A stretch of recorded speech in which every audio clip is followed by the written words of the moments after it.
देखिएगा क्या सुंदर चिंतन दिया है यहाँ पर। जब तक भोगी भूप प्रजाओं के नेता कहलाएंगे, ज्ञान त्याग कर नहीं श्रेष्ठता का जब तक पद पाएंगे, अशन वशन से हीन दीनता में जीवन धरने वाले, सहकर भी अपमान मनुष्यता की चिंता करने वाले, सहकर भी अपमान मनुष्यता की चिंता करने वाले, कवि कोविद विज्ञान विशारद कलाकार पंडित ज्ञानी, कनक नहीं कल्पना ज्ञान उज्जवल चरित्र के अभिमानी, इन विभूतियों को जब तक संसार नहीं पहचानेगा, राजाओं से अधिक पूज्य जब तक न इन्हें वह मानेगा, तब तक पड़ी आग में धरती इसी तरह अकुलाएगी, चाहे जो भी करे दुखों से छूट नहीं वह पाएगी, और थकी जीव समझाकर गहरी लगी ठेस अभिलाषा को, और भूत समझता नहीं और कुछ छोड़ खड्ग की भाषा को।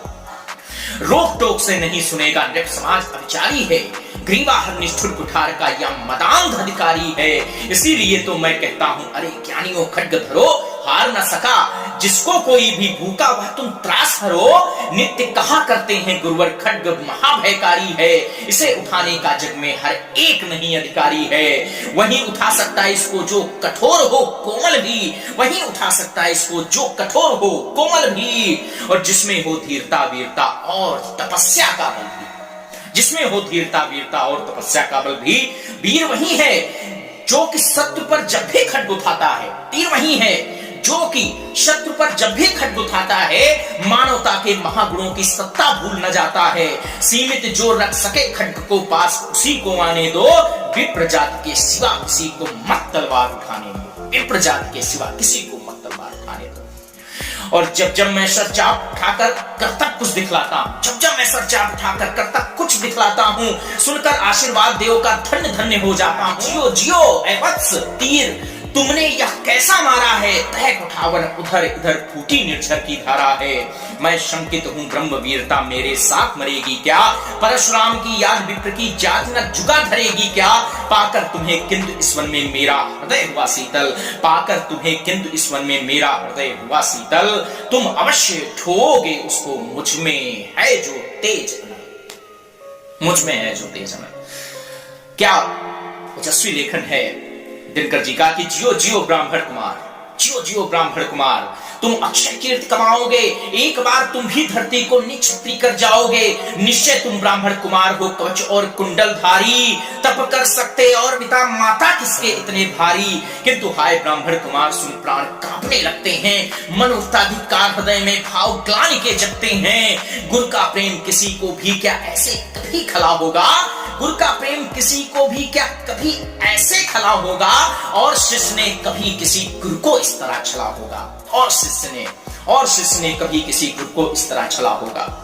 पर मेरा क्या दोष है, पर मेरा क्या दोष हाय, मैं और दूसरा क्या करता, पी सारा अपमान द्रोण के मैं कैसे पैरों पड़ता, और पांव पड़ने से भी क्या गुण ज्ञान सिखलाते हुए, एक लब्ध सा नहीं अंगूठा क्या मेरा कटवाते हुए, हाय कर्ण तू क्यों जन्मा था जन्मा तो क्यों वीर हुआ, हाय कर्ण तू क्यों जन्मा था जन्मा तो क्यों वीर हुआ, कवच और कुंडल भूषित भी तेरा अधम शरीर हुआ, और धस जाए वह देश अतल में गुण की जहां नहीं पहचान, धस जाए वह देश अतल में गुण की जहां नहीं पहचान, जाति गोत्र के बल से ही आदर पाते हैं जहां सुजान,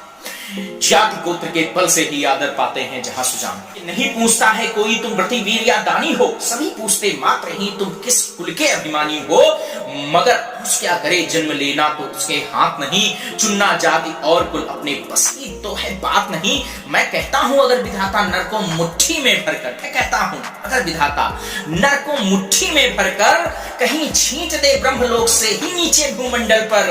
तो भी विविध जातियों में ही मनुष्य यहाँ आ सकता है, तो भी विविध जातियों में ही मनुष्य यहाँ आ सकता है। नीचे है क्यारियां बनी तो बीज कहां जा सकता है, नीचे है क्यारियां बनी तो बीज कहां जा सकता है।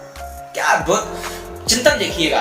कि कौन जन्म लेता किस कुल में, आकस्मिक ही है यह बात, छोटे कुल पर किंतु यहाँ होते तब भी कितने आघात, हाय हाय जात छोटी है तो फिर सभी हमारे गुण छोटे, जात बड़ी तो बड़े बने हुए रहे लाख चाहे।